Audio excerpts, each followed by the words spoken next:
Tšau! Tšau! Tere tulemast Randrilusse! Tere tulemast Randrilusse! Täna on siis selline lahe päev, et ma ei tea, kui paljud teist teavad, ma loodan enamik teavad, et pool aastat tagasi kolisime Kevade tänavalt Salongi tööstuse tänavale. Ja saime kätte uued ruumivõtmed ja avanes meil ilus suur ruum, kus siis ei olnud mitte ühtegi seina peale kahe siis olemasoleva lihtsalt välisseina ja suurte ilusat akenda. Vot, ja nüüd oleks võib-olla aeg natukene tagasi vaadata, kuidas see salongi valmimine või ümberehitamine siis välja nägi. Nii et täna siis märgib sellist esimest episoodi meie väikesest videode sarjast ja rohkem teani midagi. Püüdsime teha väikseid salavõtteid, nii et video on vaatamisväärt. Tuleb põnevaid seiku. Esimese episoodi terviseks siis. Cheers!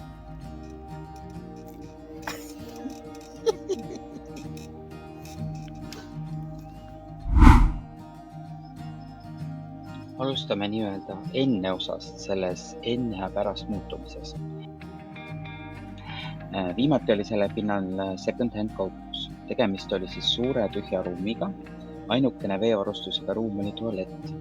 See asjaolu tekitas meile nii mõned väljakutse ruumide disaini osas. Et ilusalongi jaoks ruumid sobilikumaks teha, oli meil vaja ehitada seinad eraldi tubade jaoks ning nendesse tubadesse viia ka veevarustus. Nii, alustuseks vaatame siis, kuidas valmis meie plaan selle ruumi jaoks. Ilmselgelt, kui on selline suur tühi ruum, siis me ei saa kohe hakata lihtsalt siia seinu laduma, vaid tuleks natukene enne paika panna, kus mis asuda võiks. Ja selle jaoks me leidsime sellise toreda äppi, Home by Me, ja siia sai kenasti ka üles laadida meie sellise ruumiplaani, mis on siin tehtud. Et mõõtlesin küll kohe ei ole, aga siis ruumiplaani järgi saab hakata siia seinasid ehitama.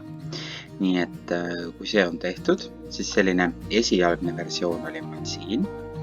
Saime siis oma sellise ülevaate, et kuidas siis see kõik võiks välja hakata nägema. Siin on ta siis 2D formaadis. Saab siis need ruumid panna, siit saab veel mööbli sisse panna, natukene üritada selle järgi näha. Siis on selline 3D versioon, kus saab siis seda ruumi siin ringi keerutada ja vaadata. Ja on ka olemas siis selline variant, kus siis saab läbi jalutada selle pinna. Siit saad panna oma sellise pikkuse, mina olen siis ütleme mingi 1,70 m.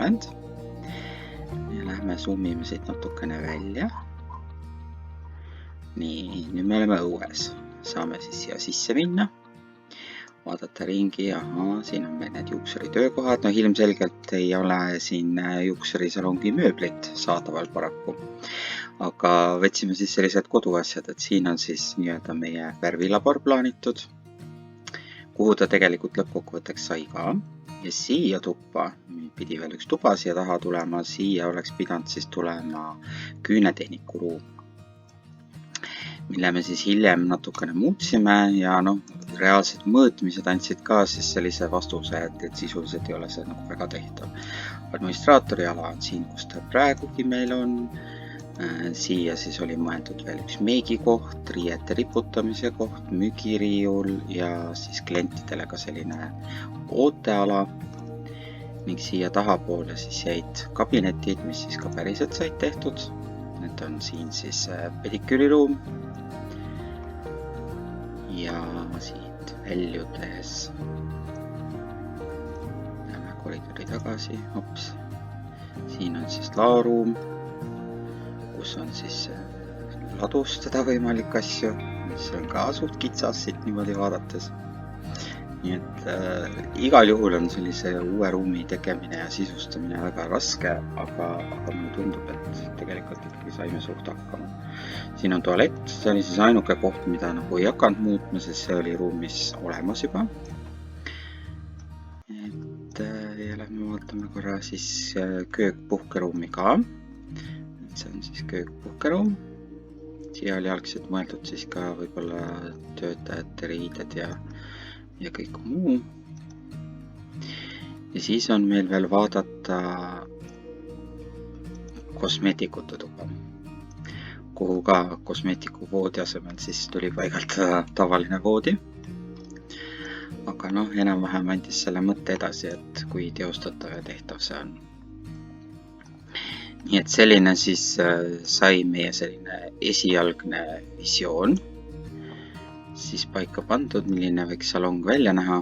Tegelikkuses tõele au andes oli neid versioone veel, aga see on siis üks nendest, mis mul on alles. Et kõige alguses pidid juuksurid meil tulema siia osasse ja kosmeetikute ruum siis siia poole. Ja siis siin tagapool veel ka mingisugused lahendused. Siis siin on meil see lõplik versioon, mis tegelikult nagu põhimõtteliselt läks ka käiku. Ja vaatame korra selle ka üle. Siit siis tuleme sisse. Siis on juuksurikohad, kuhu nad ka said.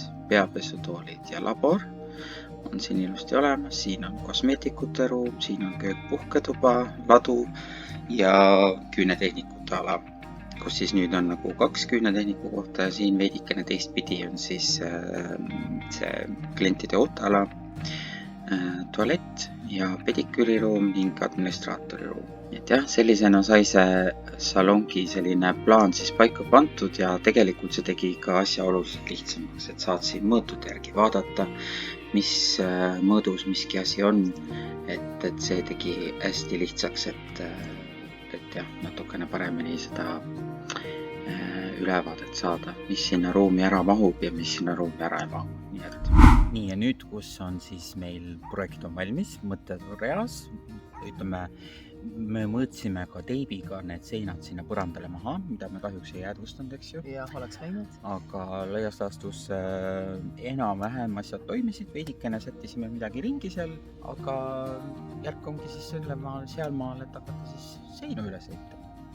Ja kutsusime endale appi ehitusmehed, sest ise me ikkagi nii vägevad tegelased ei ole. Ja appi tuli meile Fibeton OÜ, tublid töömehed, kes siis ehitasid meil seinad üles, natuke siis saime ka aidata. Ja. Panime ka ikka käe külge. Päris jah, ilma ikkagi ei olnud. Just, ja siis nad kerkisid. Ja päris kiiresti.